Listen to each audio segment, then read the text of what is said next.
I don't know whether pushing him away is my attachment doing or if we're just not so great together. I feel like I can't trust my own feelings, but I do get that strong gut feeling that I need to let him know I need space to breathe. Well, yeah. I mean, if you need that, you got to vocalize your needs, right? Now, this is the difference. So this is the difference between, well, now we're getting into boundaries versus conditions of love, right? So can actually asking for space not be pushing someone away? Can you imagine that asking for space is actually your way of not pushing him away? Do you see how that makes sense?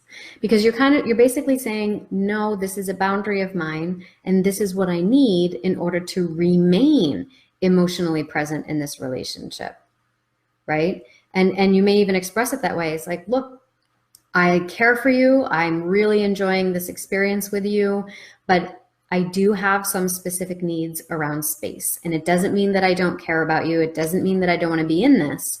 But you have to understand that for me to continue showing up in this way, here are some needs that I need you to respect. And if I get these needs met, you'll find that I'm much better able to show up for you in the ways that you may need. And that's when you start to have a really clear conversation about what each of you needs. And I actually recommend being like super duper specific about this. Like how much contact do you need in a week, right?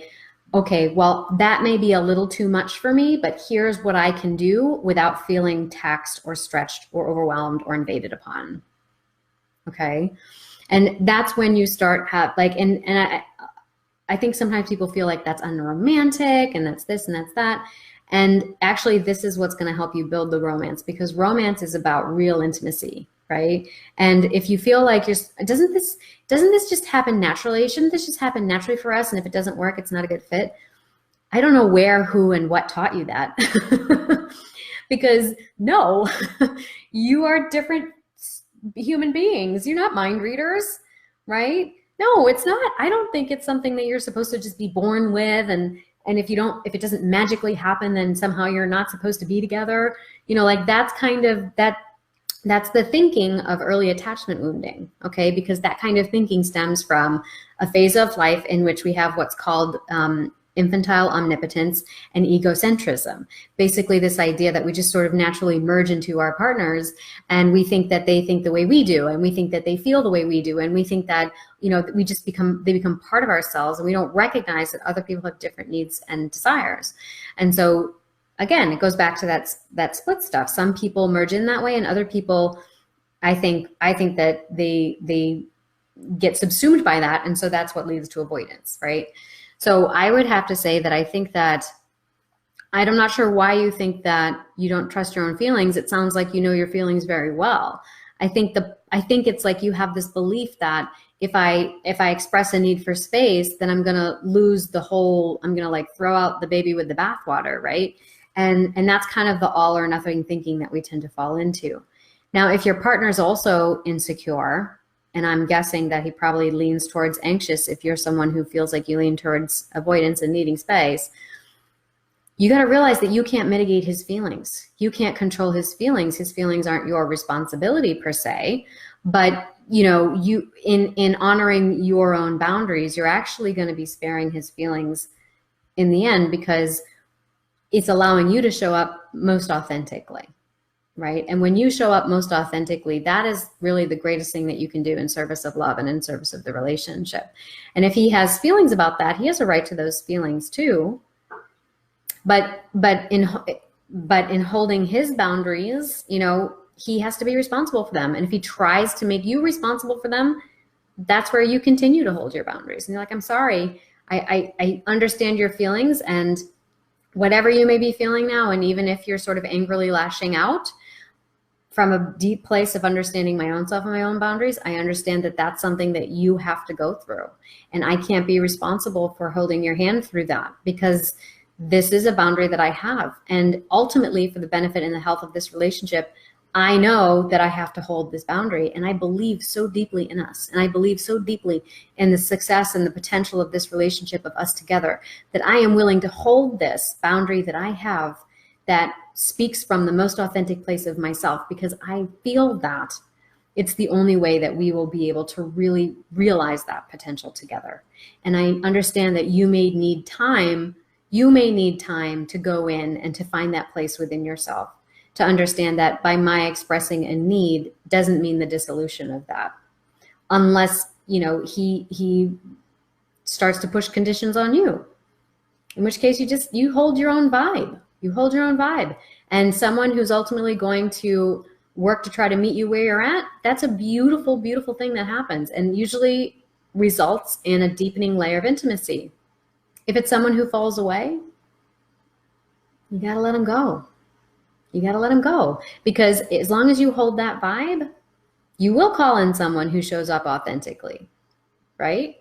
You will, and they'll be a good match for you. Because what we need to focus on is not the specifics, but the essence of the thing. And the essence of the thing here is that you want a partner that gives you the space you need, but also doesn't disappear emotionally, right? So at the same time, you're saying, I need some space. Doesn't mean I'm going to disappear from this relationship emotionally. Just means that I need some space, right? Now, at the same time, this person, while giving you your space, if they're holding their boundaries and if they're able to be a secure partner, they don't disappear emotionally while giving you space, right?